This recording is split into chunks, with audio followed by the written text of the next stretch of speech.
Sustain! Nutrition. Joe, what we're talking about? Targeted fat loss. AKA spot reduction. Yeah, so people will always look to work on their fattest areas. So Or tone. I just want to tone my bingo wings. I've been thinking they need a bit of toning, to be honest.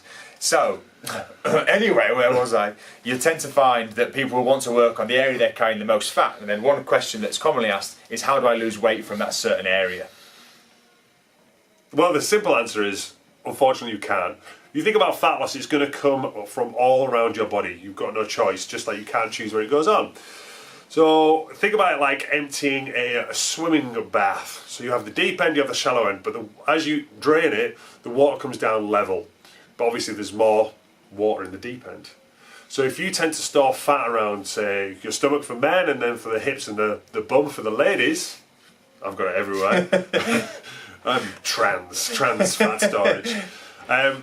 Then it might appear that you're not losing weight off your stomach first. So I might lose it off my face, off my arms, off my shoulders, and then it's going to come off my stomach last. It's actually not. It's going to come down at a similar level, but it just have a higher concentration on my guts. Yeah, you just won't notice it, and unfortunately, that's just kind of how it is. So whilst studies will say, different studies say different things, and people will point at studies that do say it's right, it is in tiny, tiny fractions that you wouldn't even notice. So ultimately, you just have to be consistent and work and appreciate that ultimately, like James says, once the shallow end is empty, then you've only got fat to come from the deep end. So once you've lost weight from the areas it's easier to lose weight from, you will then lose more weight from those stubborn areas. Yeah, it's just, if you think about it logically, if you took Peter Kay and you gave him 1,000 sit-ups to do every single day, you wouldn't expect him to step on stage with kind of a fat face, fat neck. After 1,000 sit-ups.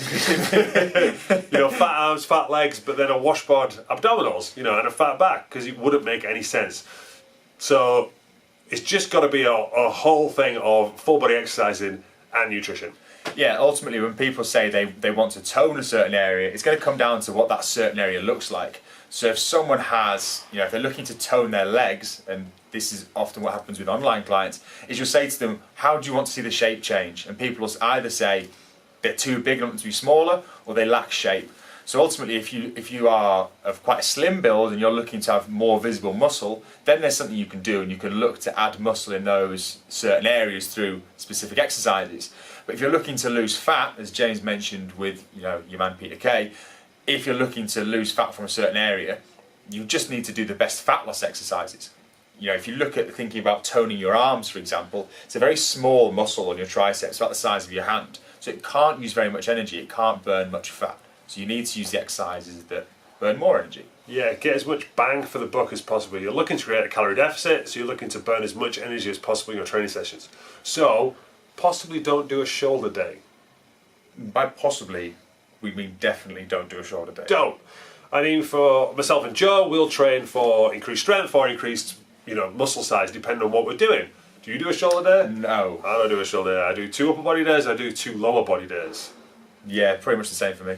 So you can get, a bigger volume of weight lifted, increase your strength without isolating shoulders, calves, eyelids, ears. If you're a bikini model or a bikini athlete and you're looking to just work on a few certain areas, then that's cool. That's a very small demographic of people. So it's just not the best way to use your time, which is the biggest constraint most people have. So yeah, just don't do a shoulder day. It's I feel like we've gone off on a slight tangent. And another thing with shoulder days. So spot reduction or site reduction of fat, it's not really going to work. So no amount of exercising on that area is going to reduce the fat. But if you are looking to increase the tone of your arms, say, then you want to build muscle there, and that's once the body fat goes down, that's going to reveal the muscle tone. Yes. The next part of this, or the final side of that equation, is your nutrition. Obviously, because we've got nutrition in our hoodies, you will really struggle to get the shape that you want to be and to lose your desired fat without changing your nutrition. Ultimately, one of the things you see when people increase their exercise is they're then going to be hungrier because they're burning more. So if you're eating the same foods, the same high calorie foods, you're just going to eat more of them. And ultimately, you're not going to change your shape, but it's much harder to. If you change your nutrition, it's much easier and more effective to then lose the fat you're looking to. Your body's always looking to stay in balance. It's always looking to stay in homeostasis. So the more energy that's going out, then the more energy it's going to demand to come in. So then if you are eating things like, biscuits and crisps and pizzas and things like that, you're just going to end up eating more of them, and you're going to keep that balance. Whereas if you change your nutritional approach and you have more filling, more nutrition foods, then you can keep that deficit while still staying full. Yeah, ultimately it's about making it as easy as possible, and that's what we'd always recommend, rather than kind of setting a certain calorie number and making people adhere to it. Just eat the right foods, these high quality, high nutrient foods that make it really hard to overeat. One of James's favourite analogies is you look at things like a pack of biscuits. Oh, it's very easy to kind of eat a whole pack. I'll eat a pack right now. I'll prove my point. And then 10 minutes later to eat a few more, or half an hour to eat a few more. Whereas something like a steak, which is high protein, moderate fat, is going to be a lot harder to overeat because your body just can't do it because of all the different chemical signals. Ultimately, you just can't overeat these things.